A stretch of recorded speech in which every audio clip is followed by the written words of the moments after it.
지난주에 그 람풍을 다녀오면서 2박 3일 시간들 차를 타고 배를 타다 보니까 시간은 짧지는 않았는데 그래도 나름대로 갈만했고 탄 배도 괜찮더라고요. 탈만하다 이 생각이 들더라고요.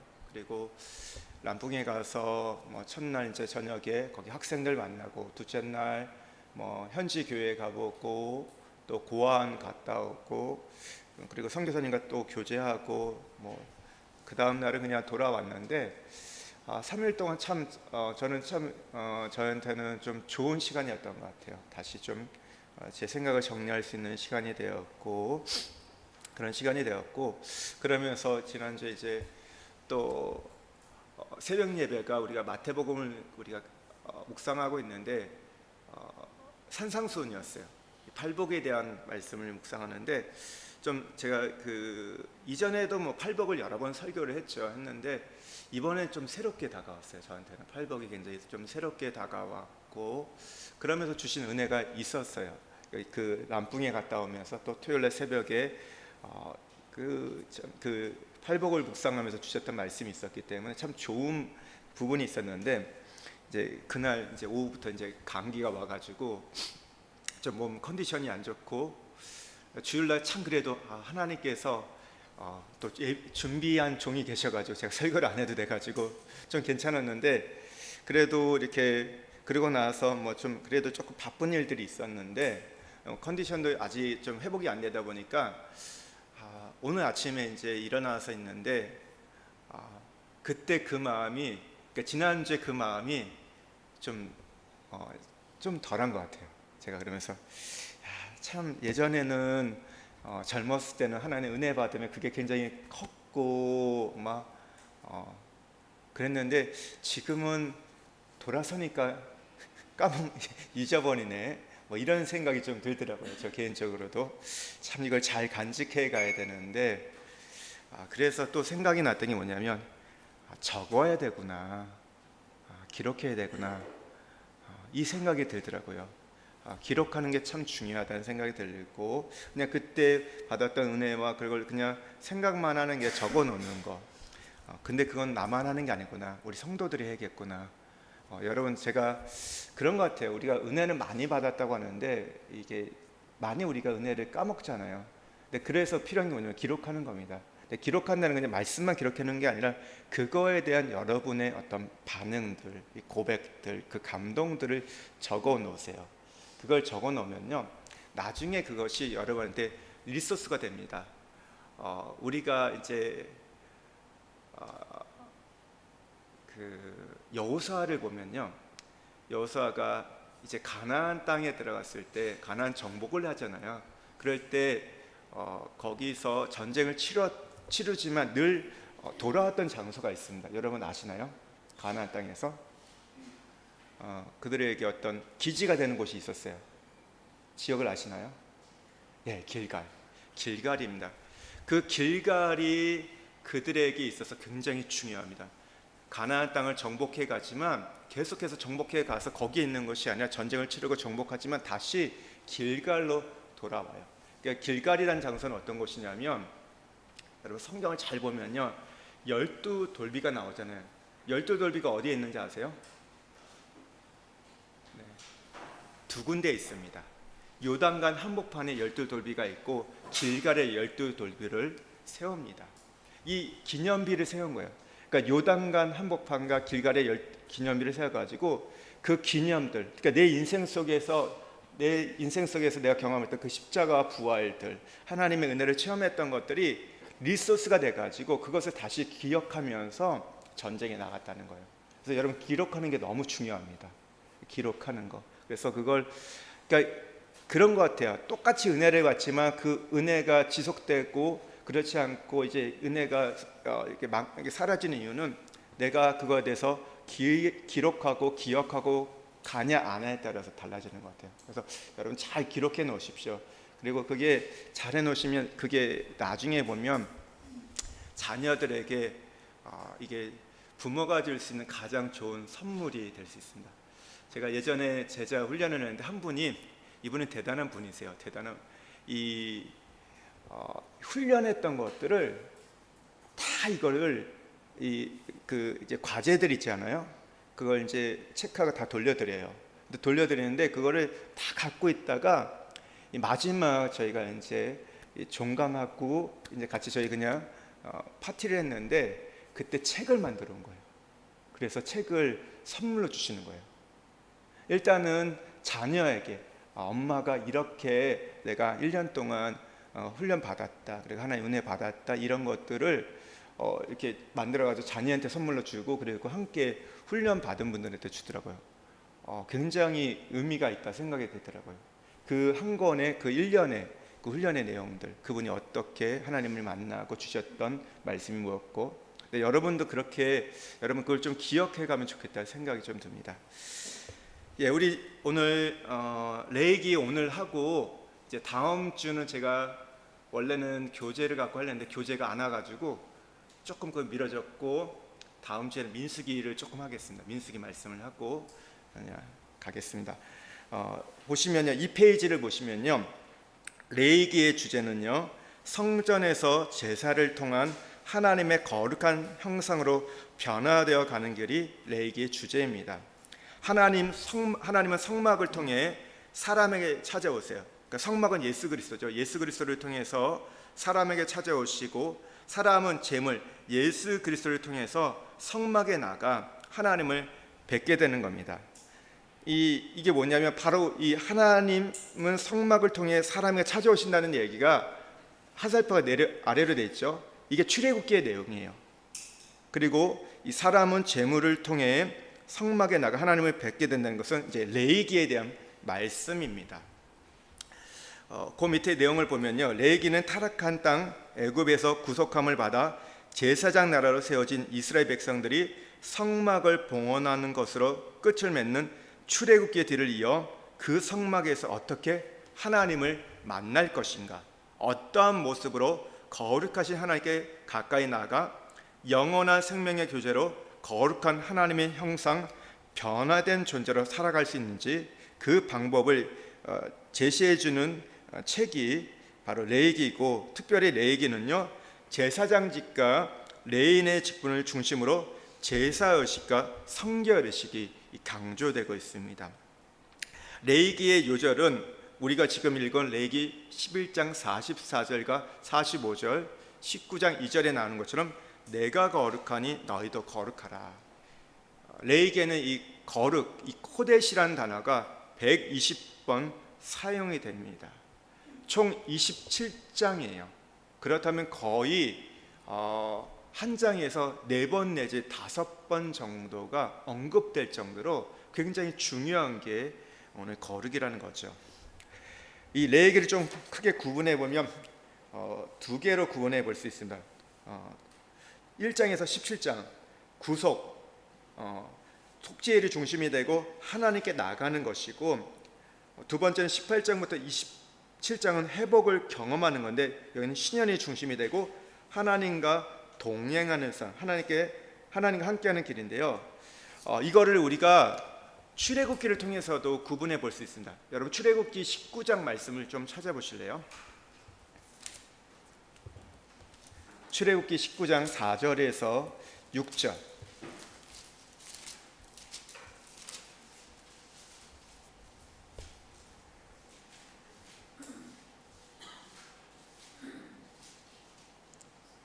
(19장 4절에서 6절) 말씀 함께 좀 읽겠습니다. 내가 애굽 사람에게 어떻게 행했은가? 내가 어떻게 독수리 날개로 너희를 업어 내게로 인도했음을 너희가 보았느니라. 세계가 다 내게 속하였나니 너희가 내 말을 잘 듣고 내 언약을 지키면 너희는 모든 민족 중에서 내 소유가 되겠고, 너희가 내게 되어 제사장 나라가 되며 거룩한 백성이 되리라. 너는 이 말을 이스라엘 자손에 전할지니라. 시내산에서 하나님께서 이스라엘 백성과 언약을 맺으시면서 뭐라고 말씀하시냐면요, 너희가 내 말 잘 듣고 언약 지키면 모든 민족 중에서 소유가 되겠다. 그러면서 6절에 너희가 내게 돼 뭐가 된다고요? 제사장 나라가 되고 거룩한 백성이 되리라 말씀하세요. 제사장 나라, 거룩한 백성. 오늘 그거에 대해서 하나님이 그러면 제사장 나가 무엇이고 거룩한 백성이 무엇인가에 대해서 오늘 설명한 것이 바로 레위기입니다. 1장에서 17장은요 제사장 나라에 대해서 이야기해요. 그리고 18장에서 27장은 거룩한 백성에 대해서 이야기를 합니다.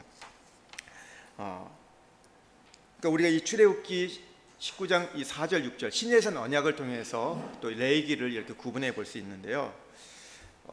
먼저 1장에서 17장은 제물을 가지고 하나님의 임재를 체험할 수 있는 성막에 나가요. 어떻게 우리가 하나님 앞에 나갈 것인가에 대해서 먼저 가르쳐주고 18장부터 마지막까지는 그러면 어떻게 우리가 하나님과 동행할 것인가, 동행하면서 변화되면서 하나님과 함께 걸어가는 길, 우리의 신앙의 삶을 사는 것에 대해서 가르쳐줍니다. 하나님은요 우리가 하나님의 생명을 가진 자, 거룩한 자로 그 하나님의 모습을 갖고 살아가기를 원하신다는 거예요. 다시 말해서 레위기의 내용을 요약해 보면 이런 거예요. 내가 하나님 앞에 나가서 하나님과 동행하면서 사는 것, 그걸 가르쳐 주는 거예요. 좀 더 이제 구체적으로 내용을 살펴보면요, 1장에서 17장이 이제 하나님께 나가는 길이, 근데 그냥 나가는 게 아니라 재물을 가지고 나가야 됩니다. 재물이 없이는 하나님 앞에 나가지 못하고 반드시 재물이 필요한데 이 재물은 누구일까요? 예수 그리스도입니다. 왜 우리에게 예수 그리스도가 필요하냐면 우리가 죄인이기 때문에 죄인이 하나님께 나가면 즉사합니다. 죽습니다. 그래서 내가 아닌 예수 그리스도를 갖고 나갈 때만이 우리가 하나님 앞에 나갈 수 있다는 거죠. 레위기에 있어서 중요한 두 가지는 5대 제사와 7대 절기입니다. 그러니까 우리 지금 신약에 사는 기독교인에게도 이 5대 제사와 7대 절기가 중요합니다. 우리가 제사를 지내지는 않습니다. 우리가 절기를 지키지는 않습니다. 하지만 그러나 이 안에 있는 그 영적 의미들, 그 스피릿은 동일하게 우리가 이어받고 그것을 갖고 나갈 때 우리 하나님 앞에 나갈 수 있고 교제할 수 있다는 것이죠. 여러분, 이것을 통해서 우리가 하나님의 만남의 장을 만들 수 있고 하나님을 체험하고 누릴 수 있다는 것이죠. 하나님께서 우리가 먼저 보면 성막에서 그 백성 중에 임재하시죠. 그럴 때 이제 백성들은 어떻게 1장부터 7장까지 제물을 가지고 완전한 희생 제물을 가지고 피의 제사를 통해서 하나님께 나가고 8장부터 10장은요 성별된 제사장의 제도를 통해서 하나님께 나갑니다. 그리고 이제 이 만남의 과정에서 하나님은 백성들에게 요구하는 게 있는데 그게 바로 11장에서 15장이에요. 우리의 영적인 상태의 어떤 정결케 되는 것, 어떤 것이 깨끗하고 어떤 것이 부정한 것에 대해서 말씀하세요. 그리고 나서 이제 16장, 17장은 대속죄일과 도살 규례를 통해서 온 백성이 하나님의 씻음을 경험하고 생명의 귀중함을 이해함으로 백성과 이 교제가 끊어지지 않도록 이 전반부에서 가르쳐 주시는데요. 먼저 우리가 1장에서 7장 5대 제사를 보면요, 1장에 번제가 있죠. 번제가 무엇입니까? 내 몸을 하나님께 드리는 겁니다. 모든 것을 드리는 것, 헌신하는 게 번제입니다. 2장은 감사의 제사입니다. 이것은 5대 제사 중에서 유일하게 피가 없는 제사, 곡식으로 드리는 제사입니다. 이건 봉사하고 충성하고 헌물을 드린다는 겁니다. 3장은 화목제예요. 내가 하나님과 가까워지기 위해서, 친해지기 위해서, 또 이웃과 가까워지게 돼서 우리가 드리는 제사예요. 그러니까 다른 제사와 좀 다른 점이 뭐냐면, 다른 제사는 이 제물을 드린 사람이 제물에 함께 참여할 수 없지만 이 화목제는 제사를 드리는 자에게 목이 있어요. 그러니까 다 앞에서 드렸던 제사는 하나님이 갖던지 제사장이 갖던지 레인이 가졌는데 이 제사만큼은 제물을 드리는 예배자에게도 이 제물을 함께 나누게 합니다. 그래서 어떻게 하냐면 자기도 먹고 이웃들과도 나눠 먹게 합니다. 그러니까 화목제는요, 하나님이 잡수시고 제사장도 먹고 제물을 드린 자도 또 가족도 이웃도 함께 먹는 풍성한 잔치가 있는 제사입니다. 화목제에는 3가지 제사가 있어요. 감사제, 서원제, 낙헌제. 낙헌제는 자원제라고도 불리는 겁니다. 감사를 하나님 앞에 예배를 드리는 거고, 서원제는 내가 하나님 앞에 서원하는 거죠. 낙헌제는요, 기쁨의 제사예요. 내가 자원해서 하나님 앞에 제사를 드리는 거예요. 이 번제, 소제, 화목제는요 자원제입니다. 무슨 얘기냐면 이거는 내가 스스로 드리는 거예요. 의무제가 아니에요. 내가 하나님 앞에서 기뻐가지고 좋아가지고 드리는 제사예요. 반면에 이제 4장과 5장에 나오는 이 속죄제와 속건제는 의무제입니다. 반드시 드려야 돼요. 이걸 드리지 않으면 하나님과의 관계에서 끊어지게 됩니다. 끊어지게 돼요. 속죄제라는 것은요, 하나님과 나와의 관계에서 일어난 죄의 문제를 해결하기 위해서 드리는 제사인데요, 그러니까 우리 어떤 근본적인 죄, 기질적인 죄, 죄의 근원을 해결하기 위해서 드리는 죄입니다. 그러니까 우리 어떤 보면 뿌리를 해결하는 거예요. 뿌리. 그래서 이 영어에서 보면요, 속죄제는 신입니다. 근데 반면에 이 5장 14절부터 6장에 나오는 속건제는요, 신습니다. 그러니까 죄의 열매예요. 그러니까 속죄제와 속건제를 구분하셔야 돼요. 속죄제는 뿌리입니다. 그런데 속건제는 뭐예요? 그 뿌리에서 나와서 가지를 뽑고 열매를 맺는 것, 그 죄의 열매들을 말합니다. 우리가 매일 저지른 죄들이에요.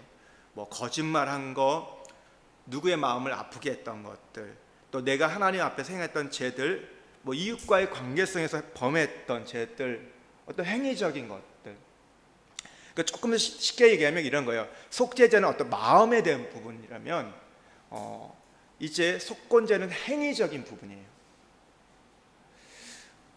여러분, 근데 여기서 우리 한 가지 생각해 볼 게, 마음이 먼저일까요? 행위가 먼저일까요?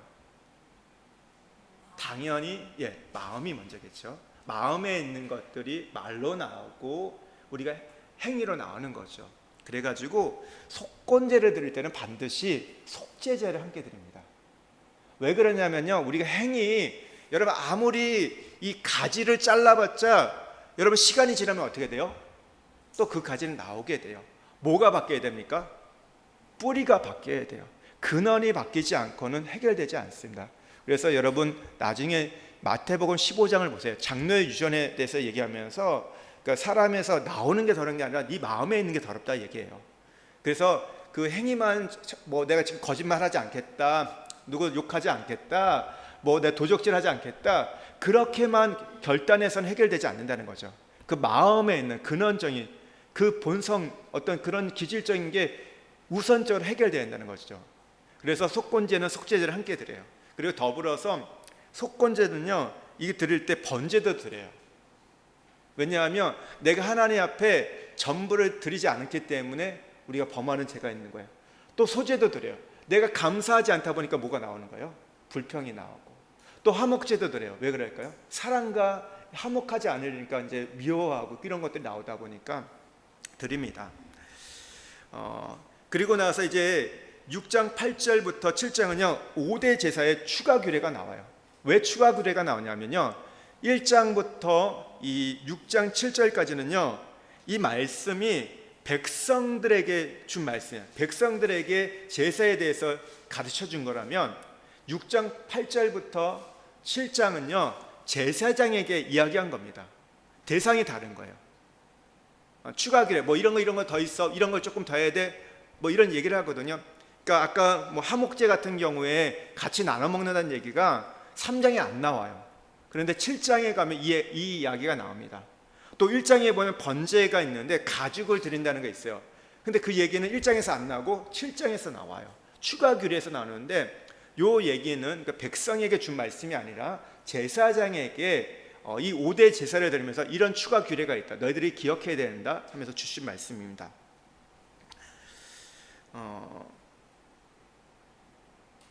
그리고 이제 8장부터 10장은 제사장의 성별법이 나옵니다.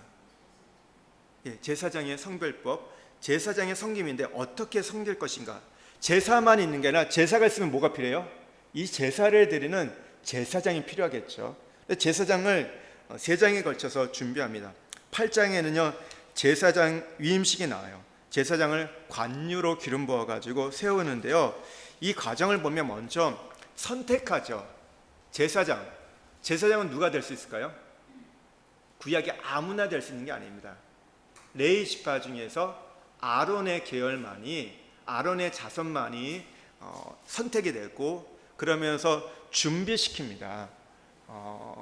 25세까지 준비하고 5년 동안 던습생을 하면서 30세 때 세워지게 되거든요. 근데 이 과정을 보면 이제 그러면서 30세가 되었을 때 씻겨요. 먼저 씻기고 제사장이 옷을 입고 관유로 기름 붓고 위임식을 합니다. 이 과정들이 있어요.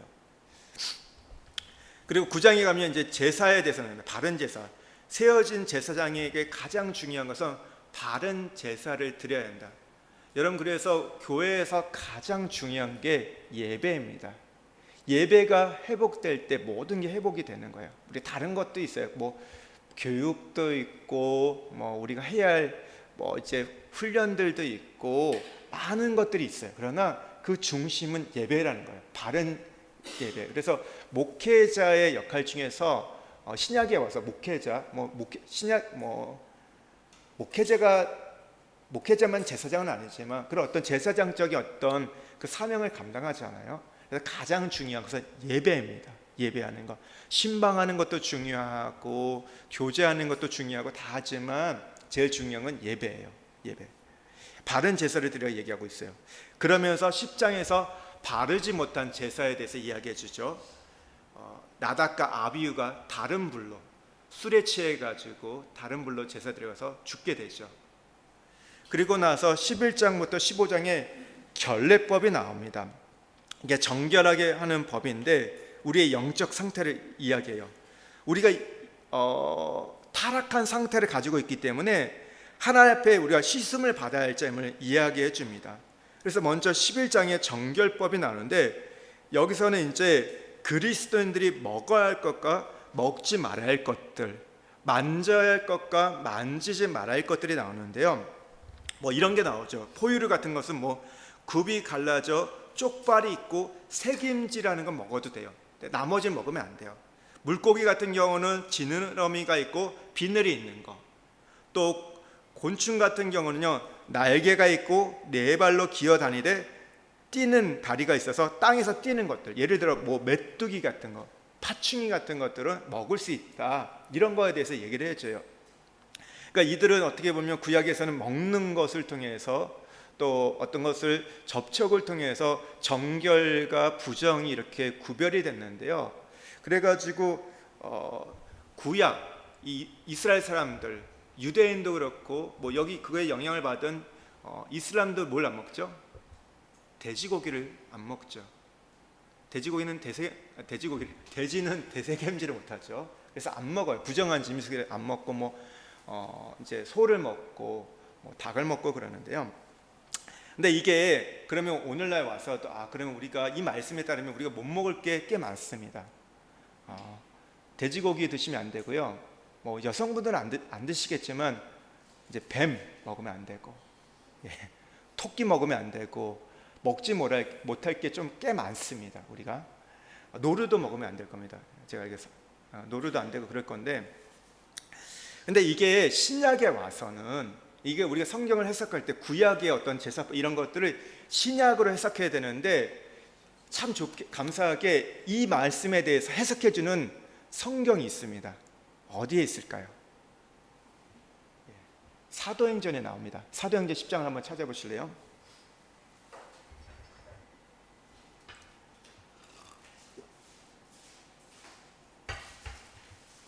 사도행전 10장을 보시면요,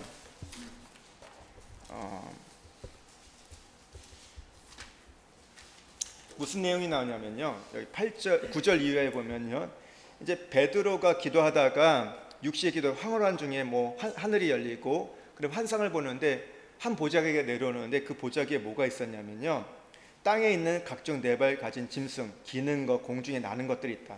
그래서 근데 하늘에서 들린 소리가 베드로야 이거 먹어, 이런 음성이 들리는데 베드로가 그럴 수 없습니다. 속된 거, 구약의 이 레위기 11장에 이것들은 부정한 거라고 하는데 저는 결코 먹을 수 없습니다. 그들의 어떤 전통 속에서도 문화 속에서도 이런 걸 먹지 않았기 때문에 안 먹는다고 거절합니다. 근데 두 번째 똑같이 소리가 들려요. 하나님이 깨끗하다는 거 너가 속되다 하지 말고 먹으라고 얘기합니다. 근데도 안 먹어요. 근데 3번이 반복이 됩니다. 그랬을 때 베드로가 어떻게 하냐면요, 19절에 보면 그 환상에 대해 생각할 때 성령께서 그에게 말씀하시되 두 사람이 너를 찾으니 일어나 내려가 의심하지 말고 함께 가라. 근데 찾아온 사람이 누구였습니까? 이방 사람 고넬료였습니다. 그러니까 베드로는 처음에는 이게 뭐 음식을 먹는다 안 먹는다 생각했는데 이게 성령께서 음성을 주시고 깨닫게 하고 만남을 통해서 이게 그냥 먹는 문제가 아니구나. 근데 이제 생각하기 시작하는데 28절에 보시면요, 이르되 유대인으로서 이방인과 교제하며 가까이 하는 것이 위법인 줄 너희도 알거니와 하나님께서 내게 지시하사 아무도 속되다 하거나 깨끗하지 않다 하지 말라 하시기로 부름을 사용하지 아니하고 왔노라. 묻노니 무슨 일로 나를 불렀느냐. 뭐라고 얘기해요?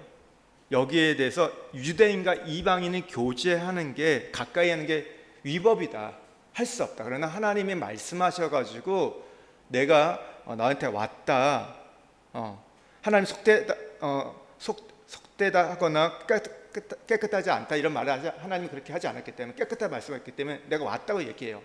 그랬을 때 뭐라고 얘기하냐면 고넬료가 자기가 봤던 환상을 이야기하죠. 여러분, 이 이야기를 통해서 11장에 보면요, 이제 베드로가 이제 예루살렘 교회에 보고를 합니다. 이 사건에 대해서 뭐라고 얘기했냐면요, 11장 4절에 보면 베드로가 그들에게 이르되 차례로 설명을 이르되 내가 욥바시에서 기도할 때 황홀한 중에 환상 봤다. 그 보자기 같은 그릇이 내 귀에 메어 하늘로부터 내려 내 앞까지 드리워지거늘 이것을 주목하여 보니 땅에 네 발 가진 것과 들짐승가 기는 것과 공중에 나는 것들이 보이더라. 또 들으니 소리 있어 내게 이르되 베드로 일어나 잡아먹으라 하거늘 내가 이르되 주님 그럴 수 없나이다. 속되거나 깨끗하지 아니한 것을 결코 내 입에 들어갈 일이 없나이다. 2번, 3번 이렇게 얘기했다고 하면서 결국 이 이야기를 뭐라고 얘기합니까? 고넬료와의 만남을 이야기합니다.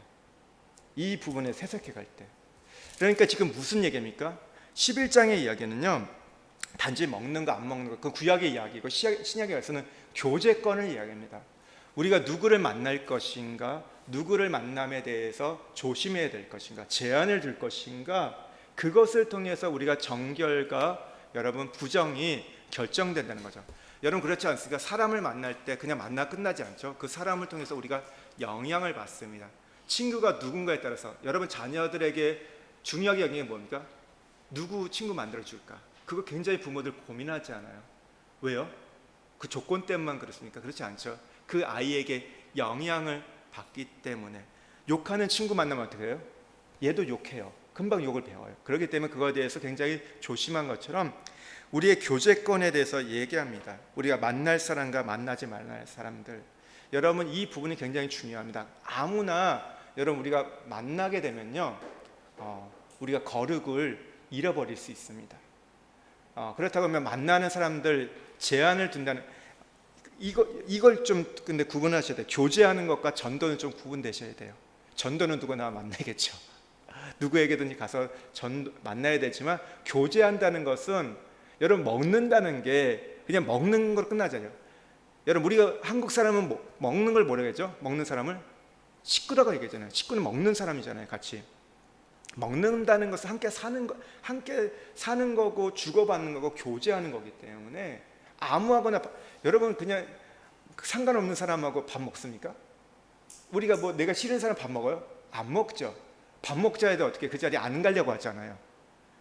예, 그것처럼 먹는 것이 중요하잖아요. 교제가 굉장히 중요합니다. 내가 누구를 만나는가 잘 이 부분을 보셔야 되고요.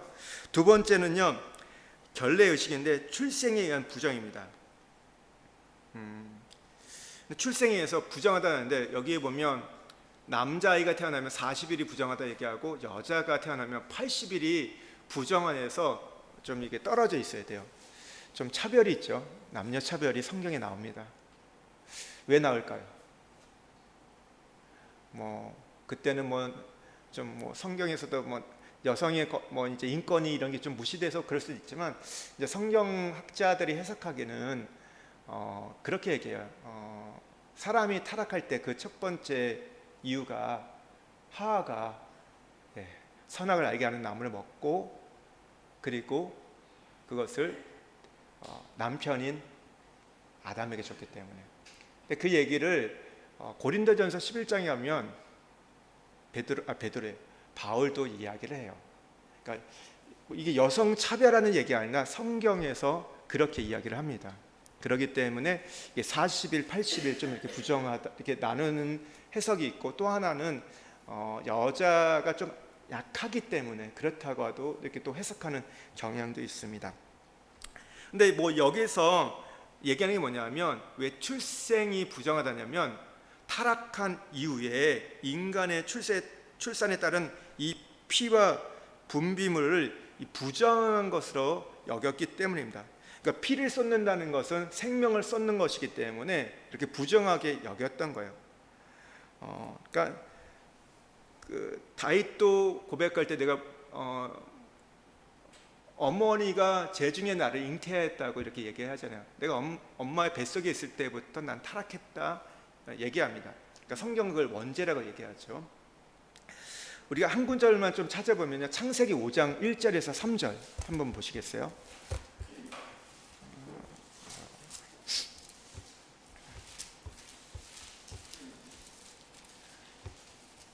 (5장 1절에서 3절) 한번 같이 읽겠습니다. 이것은 아담의 계보를 적은 책이니라. 하나님의 사람을 창조하실 때 하나님의 모양대로 지으시되 남자와 여자를 창조하셨고, 그들이 창조되던 날에 하나님이 그들에게 복을 주시고 그들의 이름이 사람이라 일컬으셨더라. 아담은 110세 자기의 모양 곧 자기의 형상에 같은 아들을 낳아 이름을 셋이라 하였고. 여러분 여기에 1절과 3절에 여러분 보면 차이가 있는데 발견하셨나요? 하나님이 사람을 창조하실 때 어떻게 지으셨다고요? 하나님의 모양대로. 근데 3절에는 뭐라고 얘기해요? 아담이 자기의 모양대로, 자기의 형상대로. 근데 지금 이 아담은 어떤 모습일까요? 하나님이 원래 지었던 그 창조, 하나님의 형상이 아니라 타락한 모습이에요. 그러니까 인간이 타락하고 난 이유는 타락한 자녀를 낳을 수밖에 없다는 거예요. 왜요? 내가 타락했기 때문에. 독사 새끼가 있어요. 여러분 이 독사 아주 작은 새끼가 있는데 얘가 독사일까요? 독사가 아닐까요? 독사예요. 아무리 작아도 이게 성체가 되지 않아도 독사예요. 태어날 때부터. 종자가 그러기 때문에. 우리는 타락하고 난 이후에 모든 인간은 타락한 자임을 이것을 통해서 얘기하면서 우리의 이 근원적인 이 타락에 대해서 씻김을 받아야 한다는 것을 12장을 통해서 말해주는 거예요. 그리고 13장과 14장은요 나병의 정결 규례가 나오는데요, 이 나병은요 성경을 보면 영적 질서를 거스릴 때 얻게 되는 부정입니다. 하나님을 대적하고 반역하는 것. 대표적인 반역 인물을 보면 미리암이죠. 모세에 대해서 모세 허물을 해서 비난하죠. 이거는 어떤 권위자에 대한 비방이었고, 또 게하시가 나옵니다.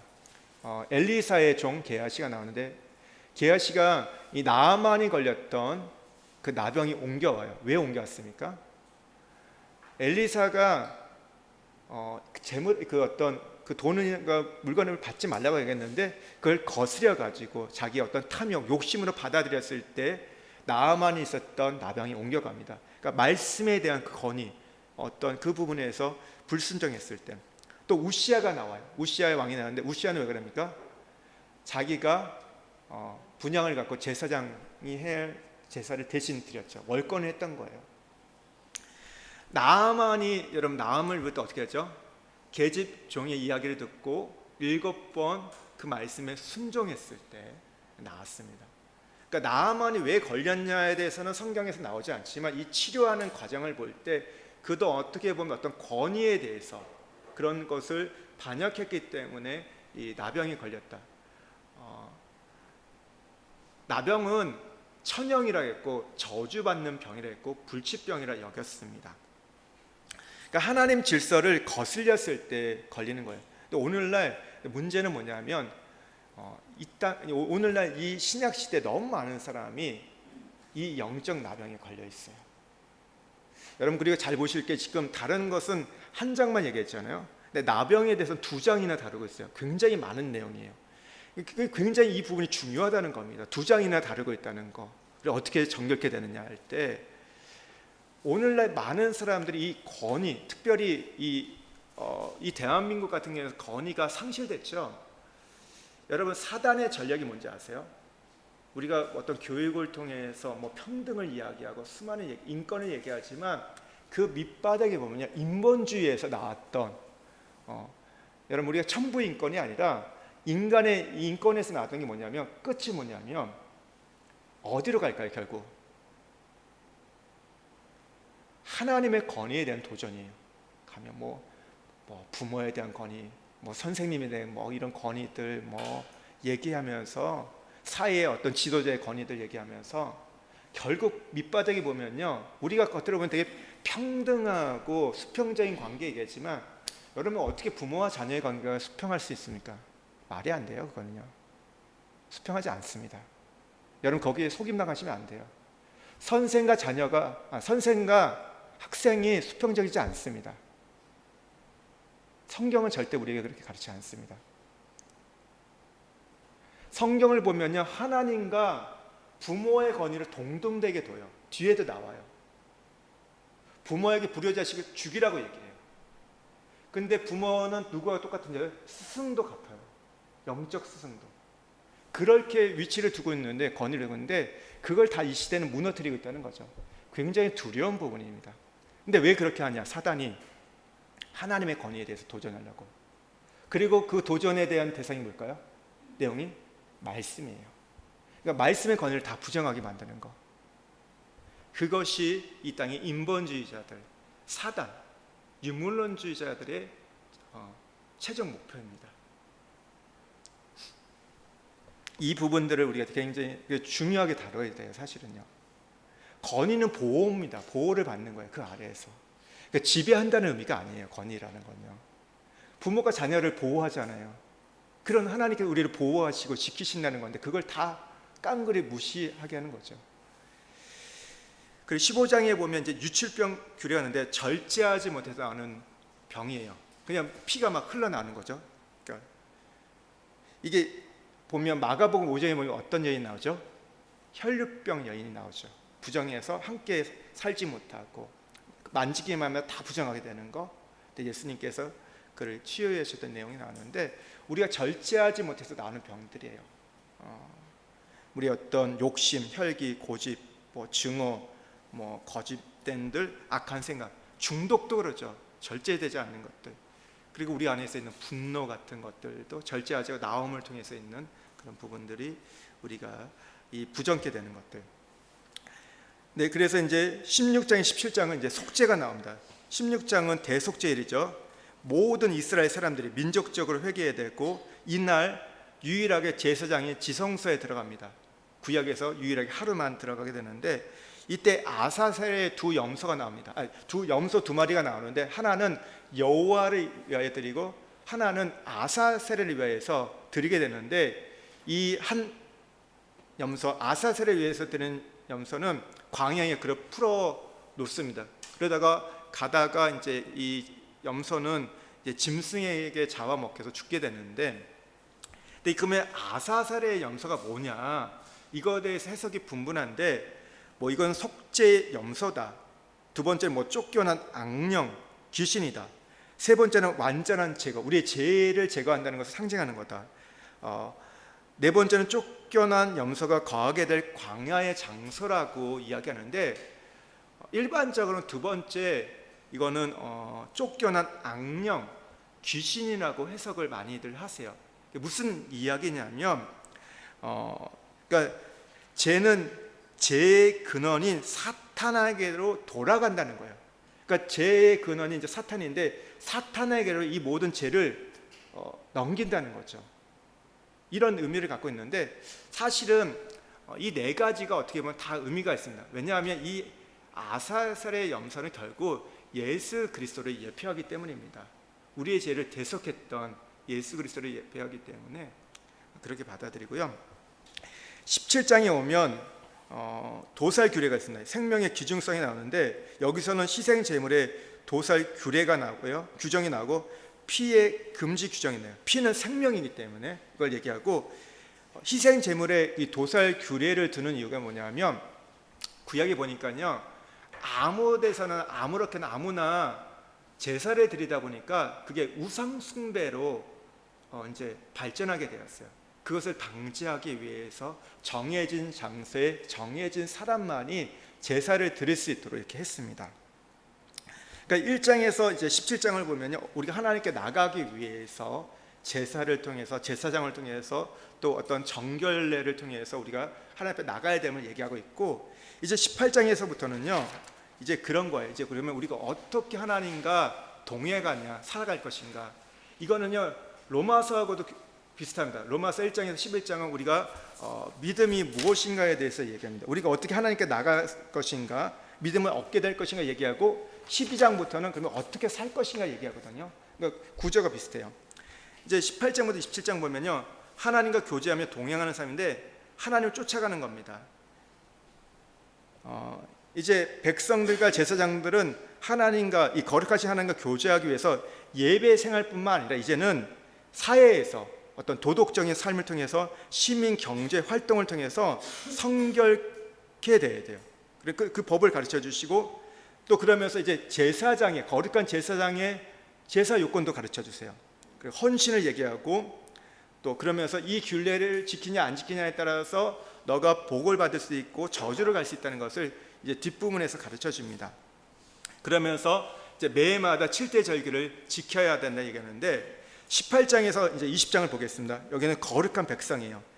18장은 가정상의 성결인데요, 여기서는 성적인 문제, 성에 대해서 여러분 다룹니다. 여기서 굉장히 이런 부분을 많이 다루고요.